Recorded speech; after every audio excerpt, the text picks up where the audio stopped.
Hello बच्चों, आज हम डिस्कस करेंगे प्रिंसिपल ऑफ इनहेरिटेंस के सेकंड लेक्चर नंबर 2 में जो हम डिस्कस करेंगे वो है।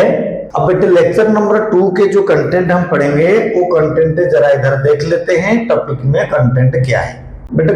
टॉपिक के अंदर में लेक्चर नंबर 2 में जो हम पढ़ेंगे वो टॉपिक होता है इंट्राजेनिक इंटरेक्शन मेंडेलियन इनहेरिटेंस। सबसे पहले जो इंट्राजेनिक एंड इंटरजेनिक इनहेरिटेंस का मतलब हमने सुनेंगे, उसके बाद टॉपिक शुरू करेंगे लेक्चर 2 में। ये सारे कंटेंट लेक्चर 2 का है। मैं यहाँ पर ये बता देना चाहूंगा कि जो एनसीईआरटी बुक ने जिस तरीका से जेनेटिक्स को प्रिंसिपल ऑफ इनहेरिटेंस टॉपिक को अरेंजमेंट करके लिखा, इससे ये पता चलता है कि एनसीईआरटी कोई रिसर्च करके बुक लिखा नहीं। ये मैं ऑन कैमरा बोलता हूँ, एनसीईआरटी रिसर्च करके लिखा नहीं है। जिन्होंने एनसीईआरटी को बनाया उन्हें कंटेंट किसके बाद क्या लिखना चाहिए मालूम नहीं है। ये बात मैंने कैमरा में ठोस बजा के बोला। अब कंटेंट क्या मैं बताना चाहूंगा, इंट्राजेनिक की इंटरेक्शन मेंडेलियन इनहेरिटेंस है, फिर इंटरजेनिक की पोस्ट मेंडेलियन इनहेरिटेंस है। ये मेंडेलियन क्या है, पोस्ट मेंडेलियन क्या है, उसको हम डिस्कस करेंगे।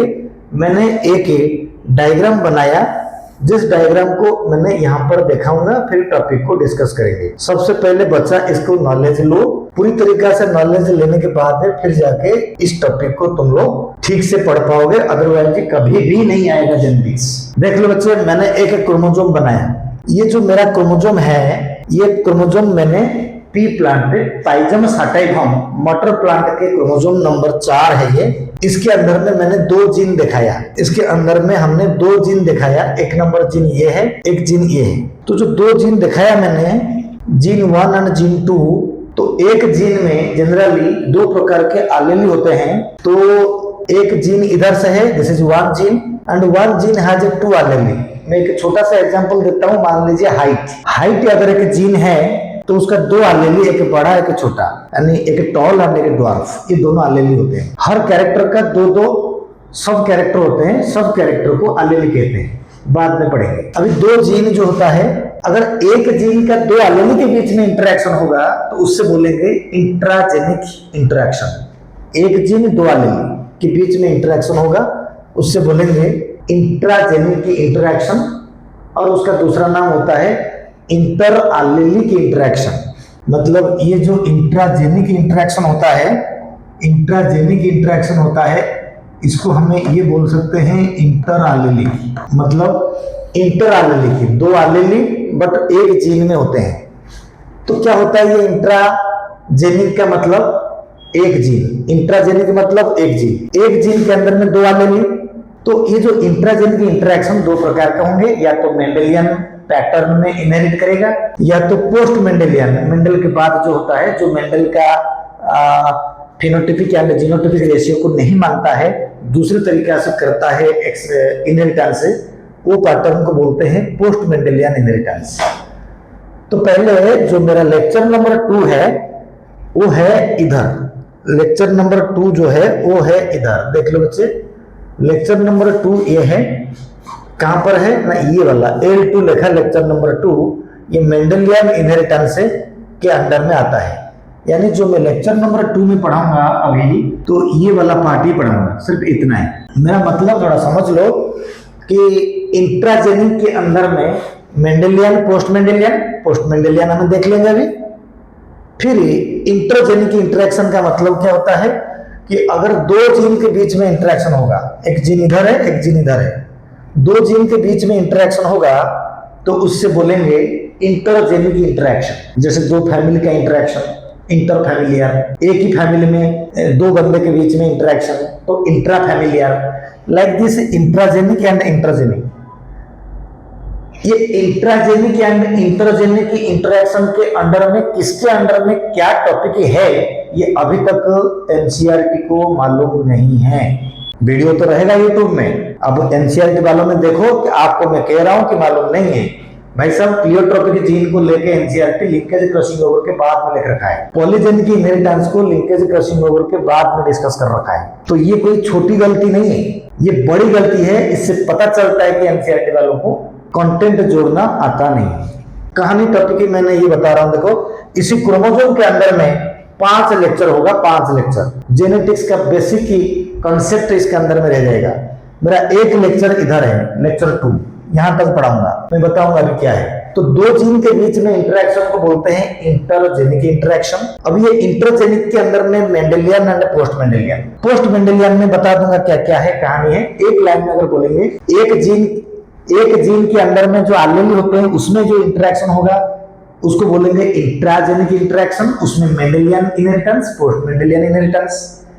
फिर दो जीन के बीच में या मेनी जीन के बीच में इंटरेक्शन जो होगा, मैंने 2 जीन दिखाया इधर, मेनी जीन के बीच में या 2 जीन के बीच में इंटरेक्शन होगा तो उसको बोलेंगे इंटरजेनिक इंटरेक्शन, उसमें भी होगा Mendelian and post Mendelian inheritance.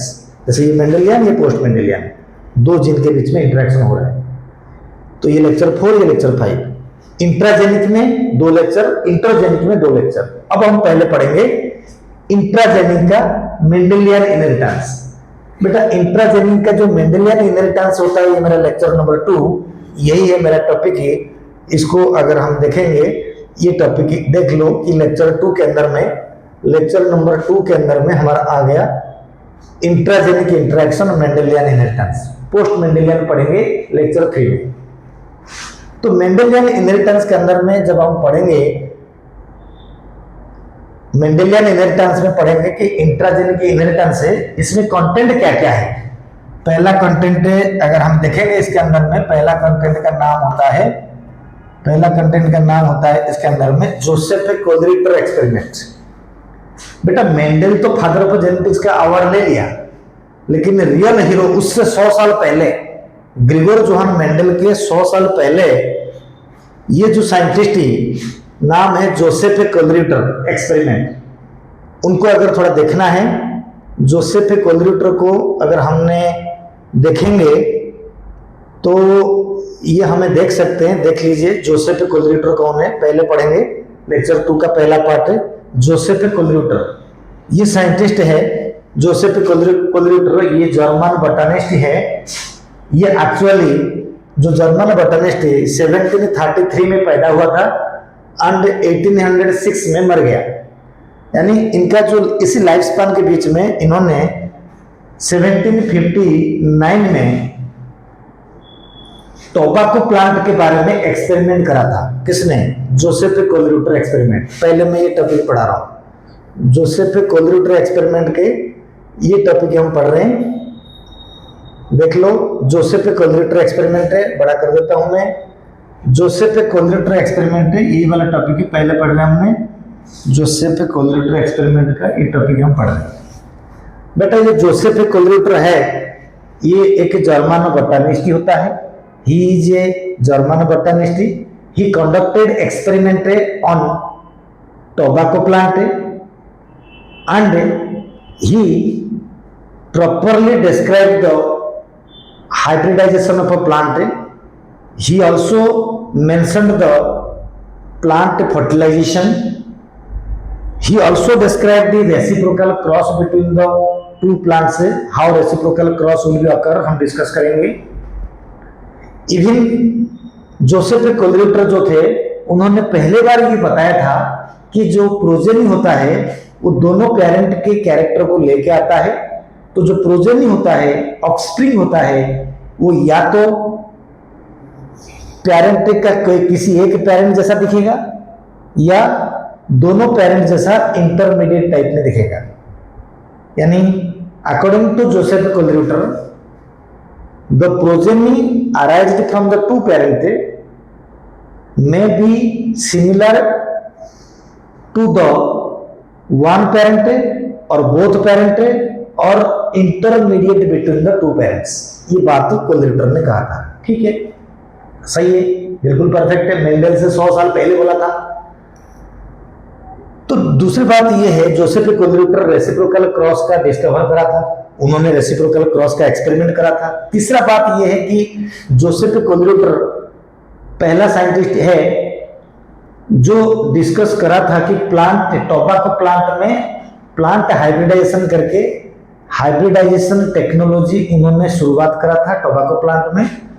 And दो प्लांट को लेके हाइब्रिडाइजेशन करा के एक सिंथेटिक सीड बनाने में उन्होंने सक्सेस हुआ था। जोसेफ कोलेरेटर, जर्मन बॉटनिस्ट, मेंडल से 100 साल पहले। तो किसी ने उनको बताया नहीं, किसी ने उनके थीसिस को सही से काम नहीं करा, इसीलिए वो फादर ऑफ जेनेटिक्स नहीं बन पाया। तो यही जो जोसेफ कोलेरेटर के जो कहानी होता है, तो ये जोसेफ कोलेरेटर जो साइंटिस्ट है, ये जोसेफ कोलेरेटर होता है। तो ये जर्मन बॉटनिस्ट था। इन्होंने रेसिप्रोकल क्रॉस के बारे में डिस्कस करा था, प्लांट हाइब्रिडाइजेशन करा था, प्लांट फर्टिलाइजेशन भी करा था। इतनी सारी चीज करने के बाद इनको फादर ऑफ अवार्ड मिला नहीं है। अब जोसेफ कोलेरेटर के बाद हम रियल हीरो ऑफ जेनेटिक्स के बारे में जाएंगे, जिसका नाम है लाइफ हिस्ट्री ऑफ मेंडल। हमने ये टॉपिक पढ़ेंगे, लाइफ हिस्ट्री ऑफ मेंडल की लाइफ हिस्ट्री। इस मेंडल के लाइफ हिस्ट्री को जब हम पढ़ेंगे तो हम किस हिसाब से मेंडल के लाइफ हिस्ट्री को डिस्कस करेंगे, इधर थोड़ा देखेंगे। देखो बेटे, मेंडल के लाइफ हिस्ट्री को मैं दिखाता हूं। सबसे पहले थोड़ा ऊपर कर दिया इनको मैंने। तो मेंडल के लाइफ हिस्ट्री हम पढ़ेंगे। सेकंड पॉइंट हमारा लाइफ हिस्ट्री ऑफ मेंडल। सबसे पहले हम जानेंगे बेटे, देखो बेटे, ये क्या होता है लाइफ हिस्ट्री ऑफ मेंडल के बारे में। मैं सबसे पहले एक बनाऊंगा सेल। मैंने एक बना दिया सेल के अंदर में बना दिया न्यूक्लियस के अंदर में मैंने बना दिया क्रोमोजोम को थोड़ा सा अगर मैं इस तरीका से दिखाऊंगा तो ये हो गया कि क्रोमोजोम के अंदर में प्रेजेंट होता है डीएनए। मैंने पिंक कलर में लिखा, तो ये होता है डीएनए। बच्चों, एक छोटा डीएनए को बोलते हैं gene. What is gene? Gene is a small part of the DNA which containing information. It is required for the formation of a protein or polypeptide. ये है जीन। अभी ये जो जीन का डेफिनेशन मैंने दिया, सेल के अंदर में न्यूक्लियस के अंदर में क्रोमोजोम के अंदर में डीएनए का छोटा पार्ट को जीन कहते हैं। Gene carries character. Gene is the unit of character. According to Mendel, मैं मेंडल का लाइफ हिस्ट्री पढ़ाऊंगा। अकॉर्डिंग टू मेंडल, जीन और factor is the unit of character which has been transmitted from parent to the progeny up to number of generations. तो अब ये topic को जब हम पढ़ेंगे जीन के बारे में, हर जीन के पास दो एलील होता है, वो बाद में कहूंगा। तो यही जीन जो होता है हमारा यूनिट ऑफ कैरेक्टर। नाउ जो मेंडल के लाइफ हिस्ट्री के बारे में मैं अभी बोलना चाहूंगा। बेटा, सबसे पहले मेंडल क्या था? मेंडल जो है 20 जुलाई 1822 में पैदा हुआ। 20 जुलाई 1822 में एक गार्डनर के फैमिली में पैदा हुआ। गार्डनर जो गार्डन के में पानी देते हैं, देखभाल करते हैं, उस फैमिली में पैदा हुआ। कौन? मेंडल। ये मेंडल बॉर्न हुआ, ये इनका बॉर्निंग ईयर है। कौन है ये? ना मेंडल पैदा हुआ। इनके फादर का नाम था एंटोनो मेंडल। इनके फादर का नाम था, फादर नेम मैंने लिख देता हूं, फादर नेम था एंटोनो मेंडल, ANTO, एंटोनो मेंडल। इनकी मदर का नाम जो था रोजाइन मेंडल।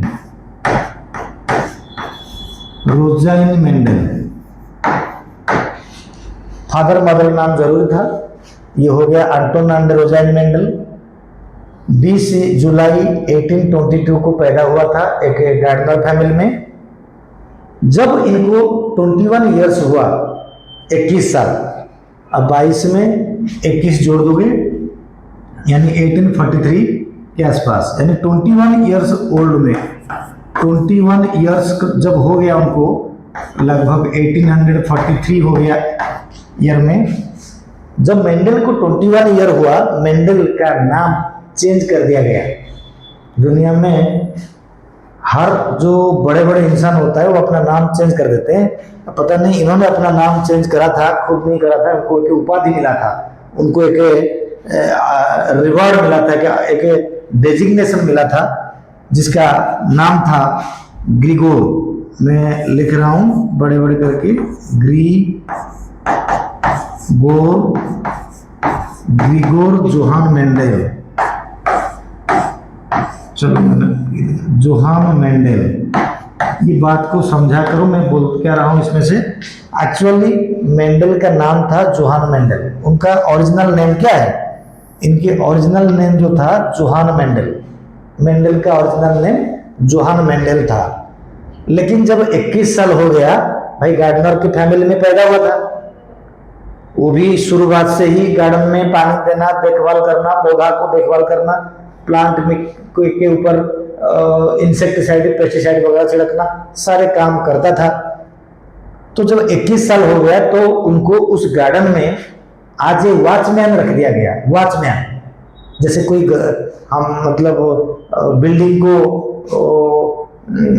गार्ड चाहिए, जो गार्ड जो होता है बिल्डिंग को प्रोटेक्शन देता है या देखभाल करता है, तो गार्डन को देखभाल करता था कौन? जोहान मेंडेल देखभाल करता था, उसको बोलते हैं वॉचमैन। तो वॉचमैन को जो इंग्लिश में वॉचमैन होता है, तो ये मेंडेल का जो ऑस्ट्रिया, उनका कंट्री का नाम ऑस्ट्रिया, ऑस्ट्रिया का जो होता है ये उनकी कंट्री का नाम। ऑस्ट्रिया का एक विलेज था सिलेसियन, इनका विलेज का नाम था सिलेसियन। ऑस्ट्रिया में ग्रिगोर का मतलब वॉचमैन। तो हमें जो सोचते हैं कि ग्रिगोर जोहान मेंडेल, तो ये ग्रिगोर मीन से उनको वॉचमैन के हिसाब से बुलाया जा रहा था। दैट्स वाई जो पूरा नाम हो गया उनके ग्रिगोर जोहान मेंडेल। 21 साल की उम्र में उन्होंने वॉचमैन का काम करा, लेकिन पढ़ाई लिखाई खत्म कर दिया था। एंड इन्होंने बीएससी में मैथमेटिक्स में बीएससी करा था, एंड उन्होंने कुछ दिनों के लिए टीचर भी रहा था। उसके बाद टीचर के बाद उन्होंने यही काम करने लग गया, गार्डन के ऊपर एक्सपेरिमेंट करने लग गया था। पहले मैथमेटिक्स का टीचर था, उसके बाद गार्डन के अंदर में एक्सपेरिमेंट करा पी प्लांट के बारे में। तो बाद में यही जो मेंडेल था, यही ग्रिगोर जोहान मेंडेल को फादर ऑफ अवार्ड मिला। सबसे पहले क्यों मिला फादर ऑफ अवार्ड? मैं दोबारा बोलता हूं कि ग्रिगोर जोहान मेंडेल 21 साल की उम्र में तो ये हो गया, तो यही ग्रिगोर जोहान मेंडेल जब मेंडेल को यानी 1865 में 1865 में इन्होंने वाटर प्लांट के बारे में एक्सपेरिमेंट करके अपना जो थेसिस था, वो थेसिस को पब्लिश किया था जर्नल फ्लोरा में। तो लेकिन वो जो 1865 में जो थेसिस को पब्लिश करा था मेंडेल ने, एक्सपेरिमेंट करके पी प्लांट के बारे में एक्सपेरिमेंट करके थेसिस को सबमिट करा था, एंड उन्होंने एक बुक्स लिखा था एक्सपेरिमेंट ऑफ प्लांट हाइब्रिडाइजेशन। इनका बुक्स का नाम बहुत जरूरी है, experiment of plant hybridization, experiment of plant hybridization experiment, इसका बुक का नाम था। 1865 में पब्लिश करा था, लेकिन उस टाइम पे कोई इससे बड़ा बायोलॉजिस्ट थे नहीं, जिसके वजह से इनकी एक्सपेरिमेंटल रिजल्ट को किसी ने भी अप्रूव नहीं करा। अब क्यों नहीं करा, कहानी क्वेश्चन वगैरह बाद में है कि क्यों नहीं अप्रूव करा वगैरह वगैरह, लेकिन अब अप्रूव नहीं कर पाया था। बाद में 1865 में था कहानी, कोई नहीं करा अप्रूव। बाद में ये क्या करा, 1884 में मेंडेल का किडनी फेलियर की वजह से मेंडेल की डेथ हो गया, मर गया वो। इस पीरियड में कुछ नहीं कर पाया, यानी उन्होंने किडनी फेलियर से मर गया। मरने के बाद फिर 3 साइंटिस्ट आए, करीब 1902 में बोला जा रहा है। 1902 में आफ्टर डेथ ऑफ मेंडेल 1902 में 3 साइंटिस्ट आए थे, तीनों अलग अलग कंट्री से। मैं दिखाऊंगा उनका फोटो। वो तीनों कंट्री में जो थे वो कौन थे ना, Hugo de Vries, Carl Correns and Tschermak. Hugo de Vries, Carl Correns and Tschermak, ये तीनों साइंटिस्ट ही मेंडेल्स के जो एक्सपेरिमेंट था, उस एक्सपेरिमेंट को दोबारा रीडिस्कवर करके, एनालिसिस करके सब लोगों के पास पूरे मीडिया में हाईलाइट करा कि मेंडेल ये सब चीज बोल के गया था। उन्हीं के एक्सपेरिमेंट को रीडिस्कवरी करके तीनों अलग अलग कंट्री के साइंटिस्ट ही, Hugo de Vries, Carl Correns and Tschermak, ये तीनों साइंटिस्ट ही ने मेंडल से एक्सपेरिमेंट को रीडिस्कवर करके प्रूव कर दिया कि मेंडल सही बोला था। तो बाद में 1904 के आसपास मेंडल को फादर ऑफ जेनेटिक्स का अवार्ड दे दिया गया। यानी मेंडल ने फादर ऑफ जेनेटिक्स अब है, जीते जी उन्होंने सुन नहीं पाया कि वो फादर है, कोई बात नहीं। मर गया था मेंडल का वो 1884 में, पैदा हुआ था 1822 में, 21 साल यानी 1843 में नाम चेंज हुआ था। 1865 में plant experiment of plant hybridization का बुक लिखा था। उसके बाद 84 में किडनी फेल्योर में डेथ हो गया। 1902 में रीडिस्कवरी हुआ तीनों साइंटिस्ट के द्वारा। तीनों साइंटिस्ट ही हॉलैंड का साइंटिस्ट होता है ह्यूगो डिब्राइस, जर्मन का होता है साइंटिस्ट जिसका नाम होता है कार्ल कोरेन, एंड तीसरा साइंटिस्ट होता है टिस्चर मार्क। ये तीनों ने 1902 में रीडिस्कवर करा। फिर 1904 में मेंडल को फादर ऑफ जेनेटिक्स अवार्ड मिला। इस तरीके से मेंडल का लाइफ हिस्ट्री मैंने बताया। मेंडल का लाइफ हिस्ट्री बताने के बाद हम चलते ओरिजिनल कंटेंट के पास है। ओरिजिनल कंटेंट कहाँ पर है? ओरिजिनल कंटेंट यहाँ पर है कि मैंने अभी यहाँ दिखाया कि मैंने लाइफ हिस्ट्री ऑफ मेंडल खत्म कर दिया। मेंडल का लाइफ हिस्ट्री मैंने बता दिया, मेंडल की लाइफ हिस्ट्री बता दिया कि मेंडल क्या था, कैसे पैदा हुआ था। समझ आ गया? अब सबसे बड़ी बात मैं बताऊंगा, जेनेटिक्स के अंदर में एंट्री करने से पहले हमको जेनेटिक्स का कुछ टर्म्स पढ़ना होता है। यहाँ पर कंटेंट लेक्चर 2 में थर्ड टॉपिक में है। लेक्चर 2 में थर्ड टॉपिक में, लेक्चर 2 में थर्ड टॉपिक में है। कहाँ पर है थर्ड टॉपिक में? लेक्चर 2 में, लेक्चर 2 में थर्ड टॉपिक में है टर्म्स यूज्ड बाय द, ये वाला terms used by the Mendel. Mendel ने अपने एक्सपेरिमेंट में जो टर्म्स यूज किए थे,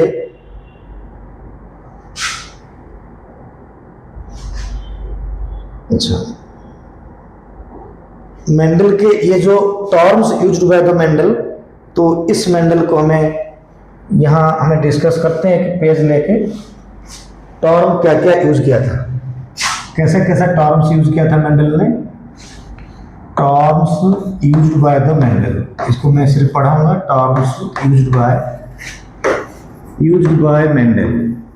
मेंडल ने जो टर्म्स यूज करा था, वो टर्म्स को हमने दिखाएंगे कि मेंडल जो टर्म यूज किया था वो कैसे था। Correct, terms used by Mendel. ये वाला डी जो है ना, ये नहीं है, मेंडल है। तो फिर इसको मैंने हटा देता हूँ, दोबारा लिखता हूँ। Terms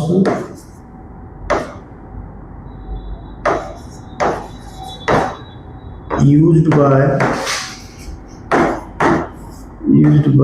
Mendel. Terms used by Mendel को अगर हम थोड़ा ऐसे दिखाते हैं तो टर्म यूज्ड बाय मेंडल, ठीक है। अब देख सकते हैं क्या क्या टर्म्स मेंडल ने यूज करा था, उसको हम डिस्कस करेंगे। पहला था नंबर 1 जीन। देखो बेटे, मेंडल ने जीन को डिस्कवर नहीं करा था, मेंडल को जीन पता नहीं था, तो हम अभी मिला के पढ़ रहे हैं। Gene is the small part of the DNA containing information and it required for the formation of polypeptide. It is required for the formation of polypeptide, ठीक है। क्या बोला था? Gene is a small part of the gene DNA. मान लीजिए हमने एक छोटा सा क्रोमोसोम बनाया, इस क्रोमोसोम के पास डीएनए को इस तरीके से पिंक कलर में मेंशन कर दिया। तो ये जो डीएनए था, अब ये डीएनए के अंदर में इसको बोलते हैं जीन, इनको बोलते हैं gene. Gene is a small part of the DNA containing information required for the formation of polypeptide. ये है जीन। याद रखना, जनरली हर जीन में 2 एलील होते हैं। allele 1 and allele 2. So what is allele? Now allele is the alternate form of a same gene. What is allele? Alternate form of a same gene is the allele. मैं यहाँ पर लिख देता हूँ alternate form of same gene. Alternate form of same gene is called allele. What is the meaning alternate form? एक example ले लो height.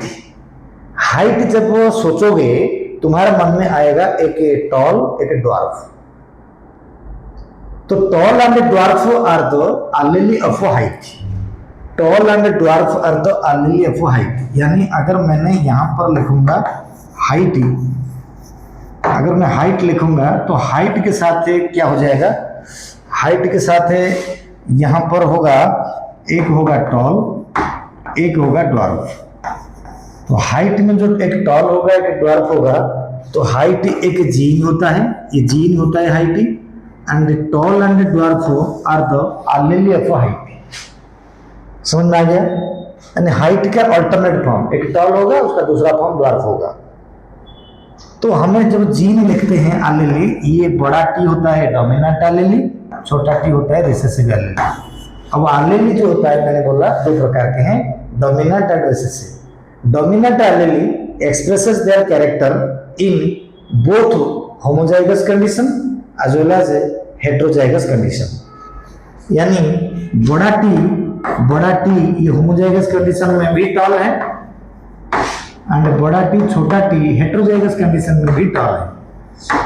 यानी बड़ा टी अपना कैरेक्टर हमेशा एक्सप्रेस करेगा, लेकिन छोटा टी यानी ड्वार्फ जो रिसेसिव allele अपना कैरेक्टर एक्सप्रेस तभी करेगा जब दोनों सेम आएंगे होमोजाइगस कंडीशन पे. होमोजाइगस कंडीशन पे जब आएगा, मैंने जो कहा समझ आ गया होगा. Dominant allele always express their character in both homozygous as well as heterozygous condition, whereas recessive allele cannot express their character in heterozygous condition, only expressed in recessive homozygous condition. And दोनों छोटा T होने से character आ जाएगा dwarf. तो यहां पर मैंने character पहला बोला जीन, दूसरा बोला allele. allele में होमोजाइगस क्या बोलते हैं, dominant allele recessive allele. Dominant express करेगा, रिसेसिव नहीं कर पाएगा. रिसेसिव ओनली होमोजाइगस कंडीशन में एक्सप्रेस करेगा. फिर डोमिनेंट allele रिसेसिव allele के बाद होमोजाइगस एंड हेमिजाइगस कंडीशन. बेटा होमोजाइगस मतलब दोनों जीन अगर सेम होता है उसको बोलते हैं होमोजाइगस. अगर दोनों जीन डिफरेंट होता है तो उसको बोलते हैं, जीन मतलब allele. एक्चुअली दोनों allele सेम होता है तो होमोजाइगस, दोनों allele डिफरेंट होता है तो हेटेरोजाइगस कंडीशन कहते हैं. ये बायोलॉजिकल टर्म है. तो इस तरीका से जब हमने होमोजाइगस हो गया, हेटेरोजाइगस हो गया, एंड होमोजाइगस डोमिनेंट हो गया, होमोजाइगस रिसेसिव हो गया, हेटेरोजाइगस में ये आता है बड़ा छोटा, एक बड़ा लेटर एक छोटा लेटर. और इस तरीका से जो हमारी कंडीशन था, मैं अगर प्रीवियस में जाऊं, प्रीवियस में हमने ये बात करा था कि terms used by the Mendel ये सब टर्म यूज करा था. मेंडल ये सब टर्म यूज करा था कि gene allele homozygous recessive allele के बारे में, डोमिनेंट एंड मेंडल कुछ फिनोटाइपिक एंड जीनोटाइपिक रेशियो के बारे में डिस्कस करा था. अभी मैंने अगर फिनोटाइपिक जीनोटाइपिक रेशियो के बारे में बता दूं तो फिनोटाइपिक की रेशियो मेंडल जो बोला था, फिनोटाइपिक रेशियो बोला था, मतलब जो रेशियो फिजिकली दिखता है बाहर को, जिस रेशियो को हमें ऑब्जर्व कर पाते हैं उसको बोलते हैं फिनोटाइपिकल रेशियो. बाहर को जो कैरेक्टर ऑब्जर्व होता है. जीनोटाइपिक रेशियो मतलब प्लांट के अंदर में जीन क्वालिटी क्या है उसको बोलते हैं जीनोटाइपिक रेशियो. ये phenotypic ratio versus genotypic ratio, genotypic ratio. ये जब आएगा टॉपिक में पढ़ाऊंगा क्या है फिनोटाइप क्या है जीनोटाइप. आजकल सबको पता है बात. तो फिनोटाइप जीनोटाइप हो जाएगा. इस तरीका से मेंडल का जो थ्योरी था या मेंडल का जो टर्म्स था ये खत्म हुआ. अगर मैं प्रीवियस को जाऊंगा, टर्म्स यानी मैंने क्या क्या पढ़ा दिया इस लेक्चर में से, collateral experiment, life history of the Mendel, term used by the Mendel. Term used by the Mendel कर दिया। अब मेन कहानी आ गया contrasting characters studied by the Mendel, right. Contrasting character studied by the Mendel में आएगा। मैं next page में जाता हूं। नेक्स्ट पेज में मैंने contrasting character studied by the Mendel में पढ़ूंगा। Contrasting character of the pea plant. सबसे पहले हमें कंट्रास्टिंग कैरेक्टर को समझेंगे और कंट्रास्टिंग कैरेक्टर को याद रखेंगे एंड कौन से क्रोमोसोम में कंट्रास्टिंग कैरेक्टर है उसको पता करके 3 क्वेश्चन करेंगे। तो बच्चों को सबसे पहले ये पता होनी चाहिए कि ये जो contrasting characters of the pea plant है वो होता क्या है। बच्चों सबसे पहले मैं ये बोलना चाहता हूं, जो पी प्लांट होता है, मटर प्लांट होता है, पाइजम सटाइवम प्लांट होता है, उनके पास है 1 2 3 4 10 15 12 ऐसा कोई कंट्रास्टिंग कैरेक्टर नहीं है। It may be thousands of characters are present in the pea plant, but Mendel only selected 7 contrasting character and on this 7 contrasting character Mendel conducted their experiment। Mendel अपना experiment कर दिया था 7 contrasting character को study करके। तो यानी हम लोग पढ़ेंगे सिर्फ 7 कंट्रास्टिंग कैरेक्टर के बारे में।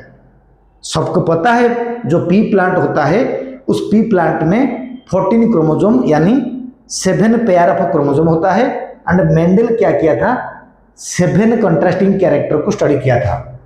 अब ये जो कंट्रास्टिंग कैरेक्टर को स्टडी करा था मेंडल ने, ये कंट्रास्टिंग कैरेक्टर का बेसिक मतलब क्या होता है बेटा? कंट्रास्टिंग कैरेक्टर का मतलब ये होता है कि हर character, every character has 2 trait. Trait means phenotypical character, contrasting character means gene. आपको पता है व्हाट इज जीन ना? Gene is a small part of the DNA containing information and it required for the formation of a protein। तो protein means expressing character of the gene. तो exactly जो 7 contrasting character है वो gene है and वो हर gene में 2 allele होता है एंड ईच एलील को बोलते हैं ट्रेट। मैं यहाँ पर कोशिश कर रहा हूँ समझाने की, कंट्रास्टिंग कैरेक्टर एंड ट्रेट में कंफ्यूज नहीं होना। कंट्रास्टिंग कैरेक्टर होता है जीन, ट्रेट होता है phenotypical expression. That means trait is the allele of the contrasting character.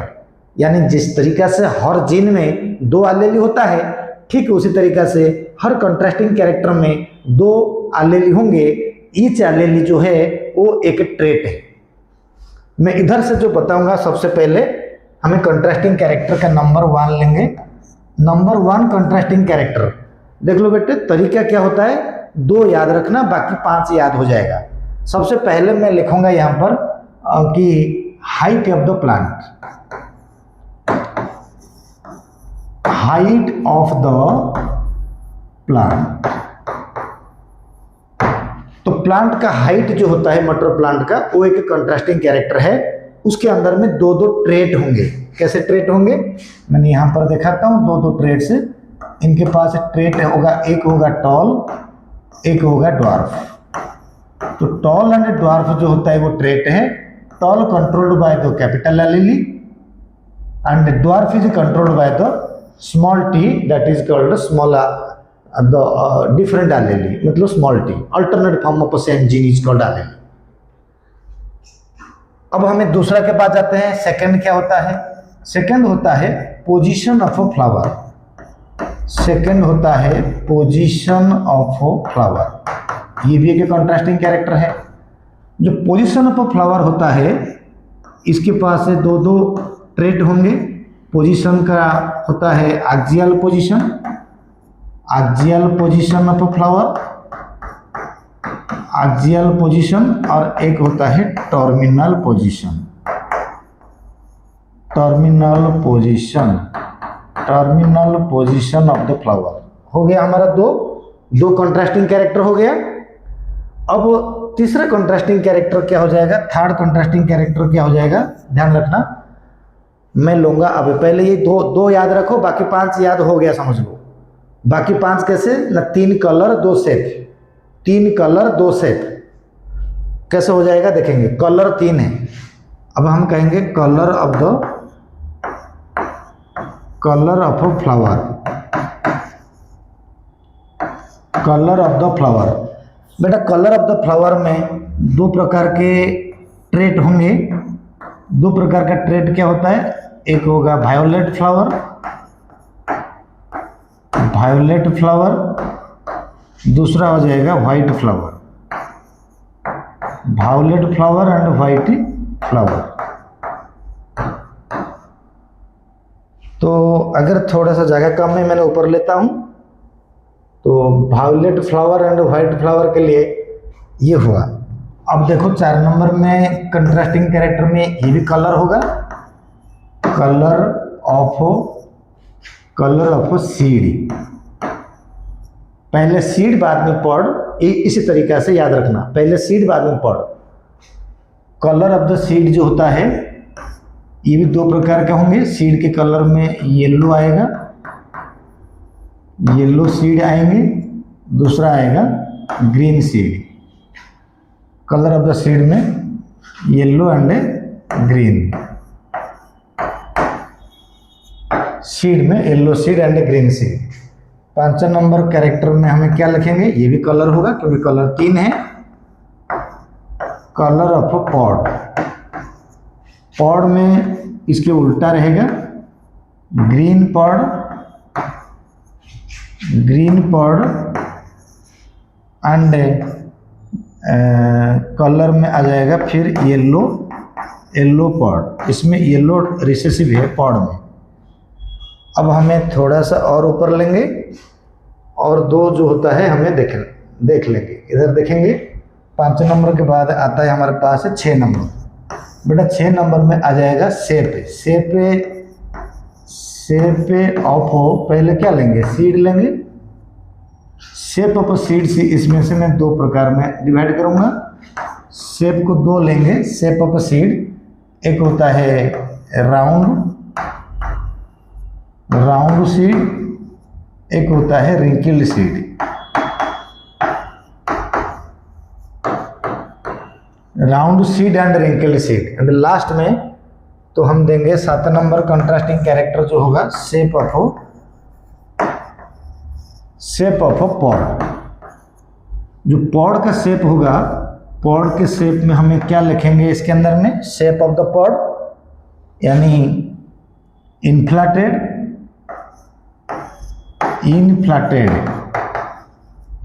And inflated pod. एकदम कंप्लीटली कहीं भी उबड़ खाबड़ नहीं होगा। Inflated pod and constricted pod. अब सवाल ये है कि हमारे पास से जो ऑप्शन आया तो 7 कंट्रास्टिंग कैरेक्टर को अगर हमें एक साथ देखेंगे, जरा इधर देख लो। मैंने पहले बोला हाइट ऑफ द प्लांट है, टॉल एंड ड्वार्फ प्लांट है, position of the flower, axial position and terminal position. मैं सिर्फ यही बताना चाहूँगा, इसमें लिखा हुआ है कि ये जो height, position, colour of the flower, seed and pod, shape of the seed and pod, these are the contrasting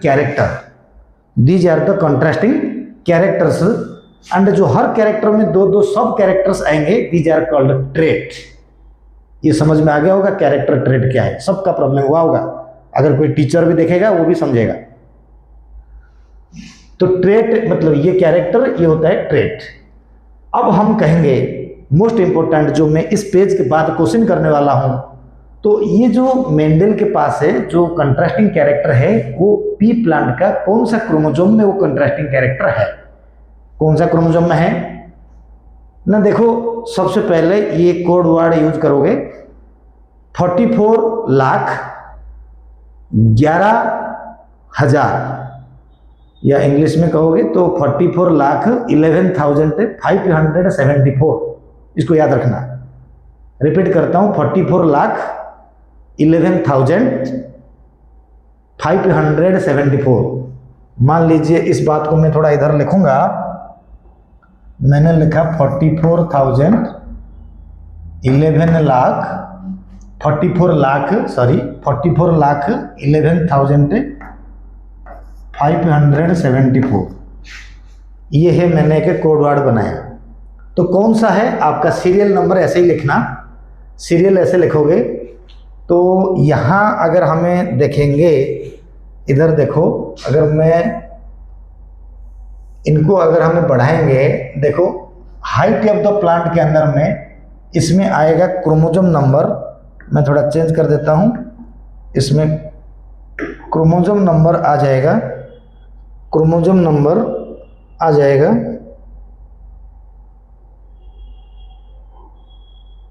ठीक है, हाइट में क्रोमोसोम नंबर आ जाएगा। देखो पहला आता है 4, यानी 44,000 में से क्रोमोसोम नंबर जो आएगा, दिख नहीं रहा है क्या? नहीं दिखेगा तो उसको व्हाइट ही कर देंगे। क्रोमोसोम नंबर जो होगा इसमें से व्हाइट करेंगे, ठीक है। इसमें क्रोमोसोम नंबर जो होगा, इसमें क्रोमोसोम नंबर 4 होगा, मैंने ब्रैकेट में लिख रहा हूँ, 4 नंबर क्रोमोसोम होगा, इसमें भी 4 नंबर क्रोमोसोम होंगे, 44 लाख हो गया। इसमें 1 नंबर क्रोमोसोम होगा, इसमें 1 नंबर क्रोमोसोम होगा, और थोड़ा ऊपर अगर उठाऊंगा, 44 लाख 11,000, 574, 5 7 4। अब हमें दोबारा देखेंगे इस टॉपिक को, देखो कैसे लिखा हुआ है ये, देख लो बेटे कि हाइट ऑफ द प्लांट, यानी टोटल में क्रोमोसोम नंबर 7 पेयर क्रोमोसोम मटर प्लांट में है, 14 क्रोमोसोम है, 7 पेयर है, 7 पेयर में से ओनली एंड ओनली 4 क्रोमोसोम है जिसके अंदर में 7 कंट्रास्टिंग कैरेक्टर मेंडल ने स्टडी किया था। ऐसा नहीं कि 7 कंट्रास्टिंग कैरेक्टर है या था, मेंडल ने सिलेक्ट करा था अपने एक्सपेरिमेंट के लिए। 14 chromosome, 7 pairs of chromosome, but Mendel ने ओनली 4 क्रोमोसोम से अपना 7 कंट्रास्टिंग कैरेक्टर को स्टडी करा था। वो 4 क्रोमोसोम कौन है? वो 4 क्रोमोसोम पहले होता है 4 नंबर क्रोमोसोम, फिर 1 नंबर क्रोमोसोम, फिर 5 नंबर क्रोमोसोम, फिर 7 नंबर क्रोमोसोम, या 1 4 5 7। इन्हीं 4 क्रोमोसोम के पास है, इन्हीं 4 क्रोमोसोम के पास है 7 कंट्रास्टिंग कैरेक्टर था। ध्यान रखना इस बात को। अब सवाल यही होता है कि ये कंट्रास्टिंग कैरेक्टर इस तरीके से मेंशन हुआ है, इन क्रोमोसोम में ये कंट्रास्टिंग कैरेक्टर है, ये होता है उसका ट्रेट, ये होता है उसका ट्रेट। अच्छा, ये वाला जो होता है फिनोटिपिकल कैरेक्टर्स, ये होता है मतलब फिनोटिपिकल ट्रेट और character, but this is called trait exactly, this is called contrasting character, जिसमें 2 मीनिंग होंगे। ओके, अब ये सवाल लो, जैसे कंट्रास्टिंग कैरेक्टर को हमने देखा मेंडल के ऊपर, उन्होंने लिया था, अब हमें इसी के ऊपर एक क्वेश्चंस करेंगे। देख लो बेटे, मेरा नेक्स्ट पेज में इन टॉपिक के ऊपर क्वेश्चंस दिया 7 कंट्रास्टिंग कैरेक्टर को लेके।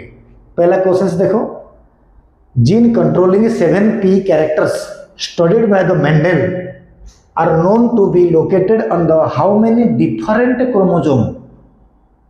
मैंने ये बात को डिस्कस करा थ्योरी में, हाउ मेनी डिफरेंट क्रोमोसोम, कितने डिफरेंट क्रोमोसोम में मेंडल का 7 कंट्रास्टिंग कैरेक्टर मेंडल ने स्टडी करा था।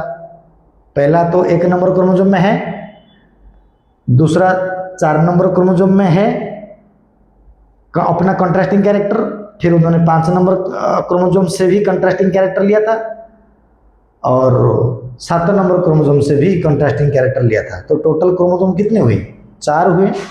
तो इस तरीक़ा से आंसर जो होगा D is the right answer, D is the right answer, D is the right answer. समझ गया? अब नेक्स्ट क्वेश्चन होता है among the 7 pair of contrasting character. ये है among the 7 pair of contrasting character studied by the Mendel, the number of contrasting characters related to, question यहाँ से शुरू, related to flower, pod and seed were. Meaning सुनो, 7 contrasting character में से, 7 contrasting character में से the number of character related to flower, pod and seed. अगर मैं इसी क्वेश्चन को थोड़ा समझाऊं, number of character related to, इसको मैं छोटा करके यहाँ रख लेता हूँ, तो फिर मैं बताता हूँ।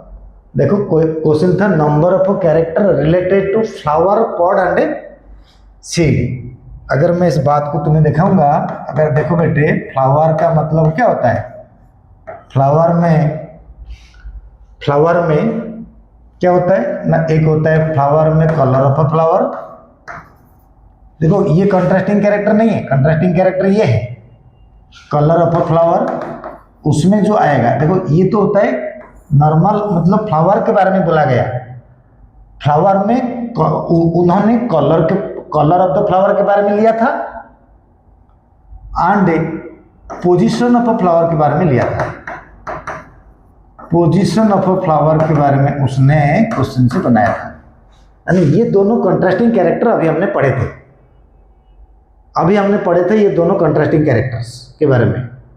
देखना होगा तो देख लो, फ्लावर कहाँ गया, ये फ्लावर है, कलर ऑफ द फ्लावर, ऊपर है पोजीशन ऑफ द फ्लावर।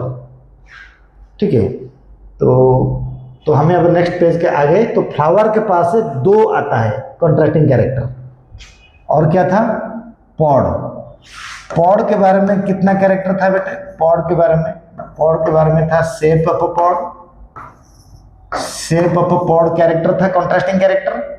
फिर क्या था कलर ऑफ पॉड, ये भी दो है। सीड के बारे में भी हमने क्या पढ़ा था, shape of a seed and colour of a seed, यानी शेप एंड कलर भी था। ध्यान दो क्वेश्चंस में जो फ्लावर बोला वो किसी कंट्रास्टिंग कैरेक्टर को इंडिकेट नहीं करा। फ्लावर के अंदर में कितनी कंट्रास्टिंग कैरेक्टर मेंडल ने लिया था ना, फ्लावर की तरफ से मेंडल ने दो कंट्रास्टिंग कैरेक्टर लिया था, एक फ्लावर का कलर, एक फ्लावर का पोजीशन। पॉड की तरफ से दो लिया था, सीड की तरफ से दो लिया था। तो यानी इसके लिए फ्लावर की तरफ से दो, शेप की तरफ से दो, एंड पॉड की तरफ से दो, एंड सीड की तरफ से भी दो।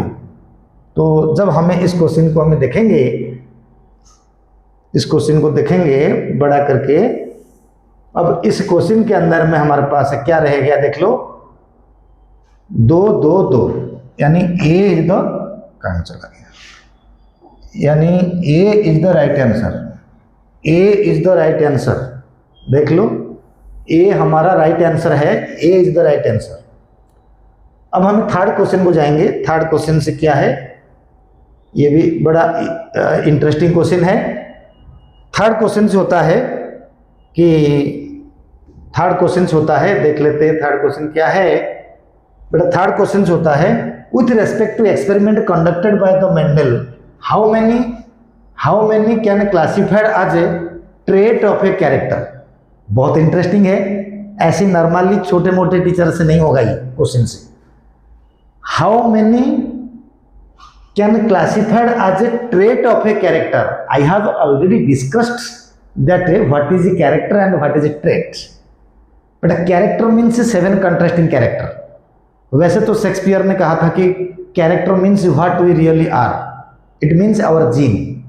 Conduct means what is our behaviour towards others, that means what is our expressive character is called conduct. तो एग्जैक्टली जीन सबका सेम है, यानी कैरेक्टर सबका सेम है, एक्सप्रेसिंग कैरेक्टर सबके अलग होते हैं। वो डेली लाइफ की बात हो रही है। मेंडल ने जो कंट्रास्टिंग कैरेक्टर लिया था, वो कंट्रास्टिंग कैरेक्टर के अंदर में दो ट्रेड थे। तो ये क्वेश्चन बोला इन एक्सपेरिमेंट में, मेंडल एक्सपेरिमेंट में कितने ट्रेड थे, कंट्रास्टिंग कैरेक्टर नहीं था। अब देखो इधर से एक्सियल फ्लावर, ये तो एक ट्रेट है क्योंकि पोजीशन ऑफ फ्लावर एक कंट्रास्टिंग कैरेक्टर है, उसके अंदर में एक्सियल एंड टर्मिनल ये दोनों था ट्रेट। तो ये था ट्रेट एक। मैंने ट्रेट को क्या करूंगा, सर्कल लगाऊंगा। ये trait yellow pod, of course yellow pod भी एक ट्रेट है। फ्लावर पोजीशन ये ट्रेट नहीं है, ये कंट्रास्टिंग कैरेक्टर है क्योंकि पोजीशन में दो ट्रेट होते हैं, एक एक्सियल एक टर्मिनल। तो यानी ये नहीं होगा ट्रेट।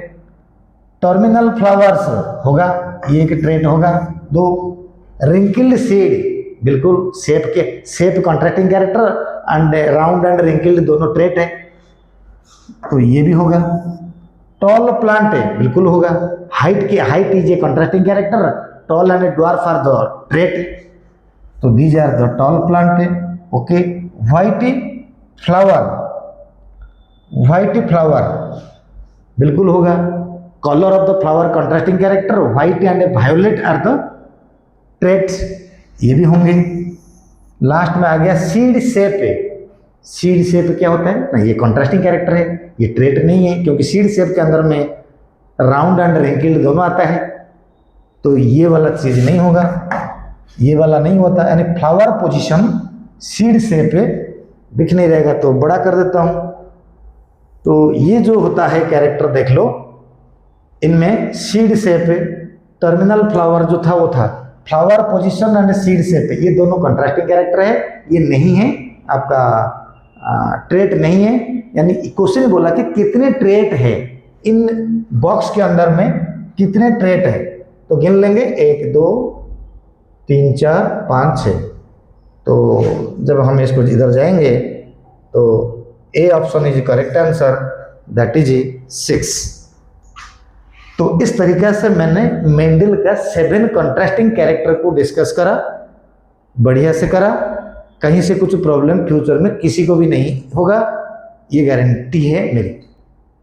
बच्चों अभी हम जो पढ़ेंगे test cross and back cross, इसके बाद का टॉपिक जो है बेटा test cross and back cross का जो टॉपिक ये है, हम देखो इधर से टेस्ट क्रॉस, देखो बच्चे टेस्ट क्रॉस क्या होता है। टेस्ट क्रॉस होता है कि जब हमें F1 हाइब्रिड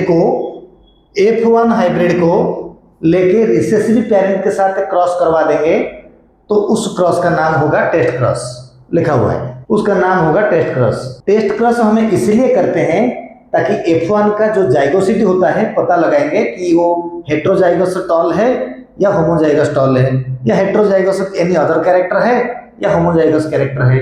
उसको टेस्ट करने के लिए, उसको चेक करने के लिए F1 का जाइगोसिटी को हमें टेस्ट क्रॉस करते हैं प्योर। एंड ये जो टेस्ट क्रॉस होगा, इसको अगर मैं दिखाता हूँ टेस्ट क्रॉस को, देखो जैसे मैंने क्या किया, एक पेरेंट लिया, दूसरा पेरेंट लिया, 2 पेरेंट लेने के बाद इन 2 पेरेंट को हमने क्रॉसिंग करवा के F1 पाया, F1 आ गया बड़ा टी छोटा टी। अब मैंने 2 एक्सपेरिमेंट करा, ये 2 एक्सपेरिमेंट में ये F1 को लिया, अब F1 टॉल दिखता है, अंदर में उसका जीनोटाइप क्या है वो पता नहीं है मान लो, तो F1 टॉल दिखता है। ये टॉल को लेकर रिसेसिव पेरेंट में जब क्रॉस करवा दिया तो रिसेसिव पेरेंट में क्रॉस करने के बाद ये आता है, क्या आता है ना 50% है, रिसेसिव पेरेंट में क्रॉस करने के बाद पूरे 100%, यानी all the F1 are the tall. अगर सारे F1 टॉल आएंगे तो फिर ये समझ लो कि ये जो टॉल है ये हेट्रोजाइगस टॉल नहीं है, होमोजाइगस टॉल है, फिर ये टेस्ट क्रॉस नहीं है। ये भले ही F1 माना मैंने उनको, लेकिन ये F1 में ये एक्चुअली पेरेंट है, ये वाला पेरेंट है, ये नहीं है। तो ये जो टॉल, हम एक रैंडम टॉल को लेके रिसेसिव पेरेंट क्रॉस कर देंगे तो सारे टॉल आएगा, तो वो टेस्ट क्रॉस नहीं है। यानी वो जो पेरेंट था टॉल, वो पेरेंट प्योर एलील है उसके पास, 2 डोमिनेंट एलील उसके पास 2 है। अब सवाल होता है दूसरा एक्सपेरिमेंट के पास चलते हैं। इधर देखो एक्सपेरिमेंट में जैसे मैंने लिया, ये भी टॉल है, ये रिसेसिव पेरेंट है, इनको क्रॉस करने के बाद 2 टॉल आ गए, 2 ड्वार्फ आ गए, यानी रेशियो आ गया 50-50, 2 टॉल 2 ड्वार्फ, रेशियो आ गया 1:1। इससे पता चला कि इसके अंदर में भी ड्वार्फ कैरेक्टर है, यानी ये जो टॉल है, ये टॉल पक्का, ये जो टॉल है ये हेट्रोजाइगस टॉल जरूर है, ये टॉल जो है ये हेट्रोजाइगस टॉल है। अब ये हेट्रोजाइगस टॉल ये हो गया रिसेसिव पेरेंट है, इनको क्रॉस करने से जो कैरेक्टर आएगा, तो कैसा कैरेक्टर आएगा, तो इस तरीके से कैरेक्टर आएगा।